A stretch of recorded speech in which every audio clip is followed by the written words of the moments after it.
18 पगड जातीच्या मनात दादा आहेत, त्यामुळे कोणी फोटो टाकले असतील नसतील ह्याला महत्त्वाचं. शेवटी ते बॅनरवर फोटो टाकले तर ते बॅनर खतावरच जाईल, पण माणसाचं मन थोडी खतावर जाणार आहे. त्यामुळे त्यात मी फोटो टाकले का नाही टाकले असं आहे की ही गोष्ट खरी आहे की अजितदादांवर प्रेम करणारा वर्ग हा मोठ्या प्रमाणात महाराष्ट्रात आहे. आता एखाद्या बॅनरवर तसे फोटो नसतील तर याचा अर्थ दादा मनातून गेले असं होत नाही.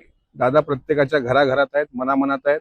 18 पगड जातीच्या मनात दादा आहेत, त्यामुळे कोणी फोटो टाकले असतील नसतील ह्याला महत्त्वाचं. शेवटी ते बॅनरवर फोटो टाकले तर ते बॅनर खतावरच जाईल, पण माणसाचं मन थोडी खतावर जाणार आहे. त्यामुळे त्यात मी फोटो टाकले का नाही टाकले त्यांना फरक पडत नाही. पण माझी विनंती आहे की दादांना मानणाऱ्या वर्ग इथून पुढे दुखावणार नाही याची काळजी प्रत्येक कार्यकर्त्यांनी घ्यावी आणि अजितदादांचा योग्य तो सन्मान व्हावा. महाराष्ट्रातील सर्व बातम्यांचे विश्वासार्ह व्यासपीठ, सकाळच्या सर्व सोशल मीडिया प्लॅटफॉर्मला लाईक, फॉलो आणि सबस्क्राईब करा. तसंच सर्व नोटिफिकेशनसाठी बेल आयकॉन प्रेस करायला विसरू नका.